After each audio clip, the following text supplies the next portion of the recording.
Pure gold has been going up recently and potentially pwede siyang maging one of the best performing blue chip stock in 2025. Ang tanong, bakit? Kasi parang may may good news. Okay, parang may nakita akong good news na ay hinahanap lagi ng mga retail investor. And hindi lang sa basta-basta good news, may rin to, no? I think it's going up because of, fundamentals and valuation of the business. So, ito yung aking before the fact analysis for today's video. So, sa ngayon, nag-trade siya around, 40 and it seems mayroon siyang magandang, optimism. Okay, and eto ni-request to recently, or I should say early this year, one of the supporter of my channel. And if you want exclusive contents, stock analysis, discussion of my personal dividend retirement portfolio, check the pinned comment. So ni-request siya, I think early this year diba? Pag in-scroll down ko to, okay, baka sabihin lang kasi dinidiscuss ko lang yung mga bagay-bagay kapag ganyan So, ayan, meron ako ditong analysis sa kanya around April of 2025 based on fourth quarter of 2024 and ang current price niya during the time is 26.2. So, tumatambay siya dyan dati. In fact, tagal siyang tumambay dyan, no? So sabi ko rito, personal strategy ko, I previously initiated a position in P Gold. Based on their recent disclosed performance, I have increased my holdings and it now constitutes to 1.64% of my portfolio. Na syempre dahil nag-appreciate na yung value ni P Gold, no? Medyo lumaki na rin yung allocation ko sa kanya. The reason significant increase in dividend payout enhances its attractiveness as a dividend stock kasi nasa consumer staple. So during the time na nagtitrade siya around 26, sabi ko noon, I believe that the stock is trading at a bargain price with a conservative flat growth assumption. So 33 na lumagpas na siya dyan di ba? Pero kapag napag-sustain sila at least double digit growth, the fair value could be 49 pesos. So nasa 40 na. Potentially ba, pitikin pa siya rito, no? Pag pinitik siya dyan around 49.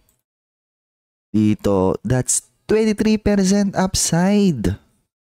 Pero pag nabili mo siya rito, nung nagdidip siya rito around 26 to 50, that's or 49, that's around 88% upside. And bukod doon, ginagawan ko to ng one-pager analysis, no? Yung mga nasa main index, mga blue chip stock. So, meron akong analysis sa kanya around December of 2022. Kung saan nag-trade siya dati around 35 pesos, no? Na during that time, zero growth, 36, so parang fairly valued lang siya, no? Don't have any bargain price. Pero kung continuous yung growth niya, 49 to 60 potentially, diba? Lumabas pala yung 60 pesos at one point. So what if eventually targetin niya yung 60 all-time high? That's 49% upside. Grabe, no? Na during this time, hindi ko pa ito hawak kasi mga co-family kasi medyo tipid tumabigay ng dividend payout So, mababa pa yung dividend payout nila during that time. So, ginawa ko ulit siya analysis noong December of 2023. So, pababa siya during this time, no? So, December of 2023, 28 pesos. Pero, medyo wala namang issue sa business. Karoon lang sila ng, margin pressure, I think. Zero growth, 30 pesos. So, kapag ganon, no, medyo wala akong bargain price. Pero pag nag-grow siya, no, mid to single digit, again, 40 to 45. So, kapag continuous yung growth ni Pure Gold, ibig sabihin, doon naging attractive yung kanyang, yung kanyang valuation, and then another analysis noong December of 2024 kung saan lumagapak na talaga siya dito, di ba? Ayan o, December of 2024, nasa 30 pesos siya nun. Dito na matitest yung ano mo di ba? Yung pagiging investor mo. Teka, ba't lumalagapak to Wala namang, parang wala namang problema sa kanyang fundamentals and valuation. Kasi majority ng retail, if the stock is going down, may mali dyan. Ba't ko bibili dyan? If the stock is going up, anong meron dito? Bahala na, basta bili ako. So, umangat siya kasi malamang may magandang nangyayari, blah, blah, blah.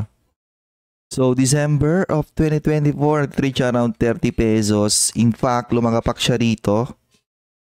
Ito yung ito yung 2025. Ito ata yung nangyaring rebalancing, no? Kung saan sinell down siya ng malala. Okay, for no reason. Only because of that rebalancing. Bargain price ko noon, 36 pesos undervalued. Okay. Eventually, dyan siya nag-tap before siya ulit gumagawa ng rally ngayon. Pero pag nag-grow to, 48 to 58. So, 48 to 58. Dito ba yan, Brad? 21% upside, 58 dito. Again, around 45% additional upside. So, bakit umakyat to ngayon or nagkaroon ng optimism sa stock na to that I think could potentially cause the stock price na mag-reprice sa kanyang intrinsic value ng mabilis is because nabalitaan nyo ba yung tariff deal, yung great beautiful deal ni Donald Trump and ng Pilipinas, yung nabigyan ng zero tariff ang USA. Balitaan nyo ba yon yung duty free everywhere? Ito yun kasi ang Pure Gold meron silang business model or business segment na SNR, okay? Itong SNR na to, more on imported goods yung binabenta nito, and in fact, madami dyan is mga American brands. Na yung concept nila about SNR, ang target nila dyan is yung mga mga medium household, kanyan, medium to wealthy household. Something like that, no? Basta yung may mga malalaking purchasing power. And because of that, baka pwede nilang i-utilize yung deal na yon para medyo mapalaki yung margins nila, di ba? On this business segment na meron sila, okay? Kasi ang mga may mga malalaking purchasing power, wala yung pakialam sa minsan wala silang pakialam sa pricing, no? Bili yan based on brand. Kung nakita nila, made in America, and kilalang brand yung brand na yon sa Amerika, binibili nila yan okay? Ganon yun, di ba? So that's the that's the prevailing Western mentality, okay, na mga Pilipino na potentially pwedeng i-take advantage ng SNR, okay? Yan ang Pure Gold, nagtas na to ng nilang dividend payout, di ba? Kumbaga malayo na siya compared sa dividend payout na binibigay nila in the past. Yun yung dahilan ba't hindi ko siya binibili dati, okay? Kasi parang medyo medyo kuripot Ngayon, despite umakyat na siya, 1.81 divided by 40, ayun 4.5% yield, pero dati attractive yan 1.81 divided by, kunyari nabili mo siya sa 26, ayun 6.9% dividend yield. So ngayon 1.81 divided by 40, syempre bumagsak na yung yield. And based on that yield, ang binabayaran lang nila is 5 billion, diba? In dividend payout. Kalahati, diba? Na nilang nire-report na profit. So technically, afford nilang bayaran yan, and malakas mag-generate ng cash flow itong business na to. Pag-generate sila around more than 15 billion in cash flow. So that's around 30% based on their cash flow. 50% based on their free cash flow. So, afford nilang mabayaran yon as long as sustainable yung kanilang performance. And meron ba silang malaking cash dito, di ba? around 45 billion. So all of those factors, I think, yun yung nagdadrive ngayon ng positive optimism dito sa stock na to. So magre-report na to ng second quarter kapag maganda-ganda yung second quarter nito kasi maganda agad yung ano niya eh.